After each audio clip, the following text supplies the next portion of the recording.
Underground রাজনীতি থেকে তারা বের হয়ে আসবে। গোপন সংগঠনের অনেক আমরা জানি না যে কারা তাদের কর্মী। সবাই যেটা সন্দেহ করছে যে এদের অধিকাংশ ছাত্রলীগ করত, যে অধিকাংশ হলো ছাত্রলীগের নেতাকর্মী ছিল, সোশ্যাল মিডিয়ায় তারা অপতৎপর করে লিপ্ত রয়েছে। রাকিব, আরেকটি বিষয় আমরা দেখছি যে সাম্প্রতিক সময়ে আপনি বিভিন্ন বক্তব্যে আপনি কিংবা আপনার সেক্রেটারি আপনারা বলছেন একটি গোপন সংগঠনের কথা।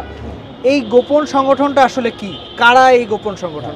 এই গোপন সংগঠন হলো তারাই যারা এখনো এই খুনি হাসিনা এবং ফ্যাসিস্ট হাসিনা পালিয়ে গেছে এবং এই দেশে বর্তমানে একটি নির্দলীয় সরকার ক্ষমতায় রয়েছে, যেখানে সবার মত প্রকাশের স্বাধীনতা রয়েছে।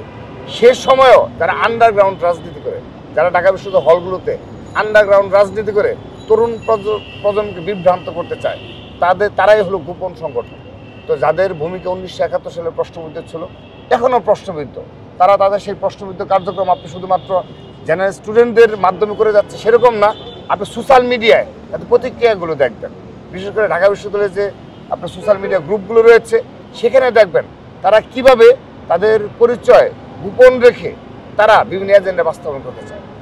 এই প্রেক্ষাপটে আমি বলতে চাই, আপনি লক্ষ্য করে দেখুন, এই সর্বশেষ খুনি হাসিনা ভারতে পালিয়ে যাওয়ার পর থেকে এই ভারতের বিভিন্ন মিডিয়া যেভাবে সংখ্যালঘু ইস্যুতে মিথ্যাচার করছে, যেভাবে বাংলাদেশকে নিয়ে মিথ্যাচার করছে, কিন্তু সেখানে কিন্তু ভিউ হচ্ছে, সেখানেও কিন্তু কমেন্টস পড়ছে সবগুলোই ওই পক্ষে, তাদের পক্ষে। অর্থাৎ একটা মিথ্যা নিউজের উপর কিন্তু আপনি সমর্থন পেয়ে যাচ্ছেন। ঠিক একইভাবে এই গোপন সংগঠনগুলো তারা এমনভাবে কার্যক্রম পরিচালনা করে, তারা পপুলার ইস্যুতে বিনা কারণে কোনো অপরাধ না থাকা সত্ত্বেও ছাত্রদলের বিভিন্ন কার্যক্রমকে তারা প্রশ্নবিদ্ধ করতে চায়। আপনি দেখেন সারা দেশে লক্ষ লক্ষ জেনারেল স্টুডেন্ট, তাদের মধ্যে স্বাভাবিকভাবেই একই যখন একটা হলে একটা রুমে থাকে, নিজেদের মধ্যে একটু মনোমালিন্য হতেই পারে। সেখানে যদি কেউ ছাত্রদলের সাথে সামান্যত সম্পৃক্ত থেকে থাকে, পার্সোনাল বিষয়কে তারা ছাত্রদলের নাম দিয়ে সোশ্যাল মিডিয়ায় চালিয়ে দেয় এবং নিজ দিয়ে তারা ওই এমনভাবে কমেন্টস করে এই প্রজন্ম বিভ্রান্ত করতে চায় যে ছাত্রদল স্বাভাবিকভাবেই মনে হয় এই ধরনের একটি কার্যক্রম। আপনি মোটা দাগে বলেন, এ পর্যন্ত সারা দেশের ছাত্রদলের সাড়ে চার মাসের বাস্তবতায়, এই জুলাই আগস্টের পরের বাস্তবতায় কোনো বড় ধরনের কোনো অপ্রীতিকর ঘটনা কি ছাত্রদল দ্বারা সংঘটিত হয়েছে? হয়নি। তো কিন্তু সামান্যতম ঘটনাকে তারা ইস্যু বানিয়ে বড় কিছু করতে চায়। অর্থাৎ আপনি ভারতীয় মিডিয়া আছে যে ভূমিকা অবতীর্ণ হয়েছে, আমি মনে করি এই গোপন সংগঠনের তৎপরতা সে একই ভূমিকা অবতীর্ণ হয়েছে এবং এই জুলাই আগস্টের যে স্পিরিট রয়েছে, আমাদের মধ্যে যে চেতনা জন্ম হয়েছে, সেগুলো তারা বিভক্ত করছে এবং এই বিভক্তের ফল কখনোই ফলপ্রসূ হবে না। এবং আমি স্পষ্টভাবে বলতে চাই, এই বিভক্ত করে এবং এই অনৈক্য সৃষ্টি করে এবং কোনো ফায়দা হাসিলের উদ্দেশ্য কখনো এই দেশে বাস্তবায়ন হবে না।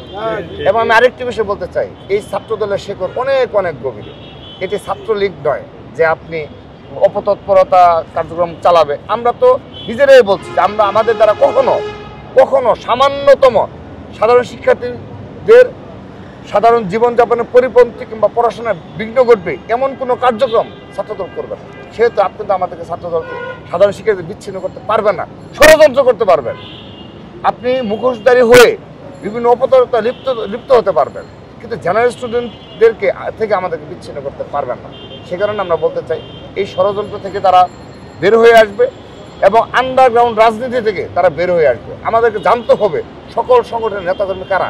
আমার ছাত্রদলের প্রতিটি ইউনিটে আমার কমিটি রয়েছে, আমার একজন কর্মী পর্যন্ত সবাই জানে যে ছাত্রদলের কর্মী, কিন্তু আমি সেই গোপন সংগঠনের অনেক আমরা জানি না যে কারা তাদের কর্মী। আমরা অনেক সময় দেখি 2 সদস্য বিশিষ্ট কমিটি, 15 সদস্য বিশিষ্ট কমিটি, তাহলে তাদেরকে আর নেতাকর্মী নেই।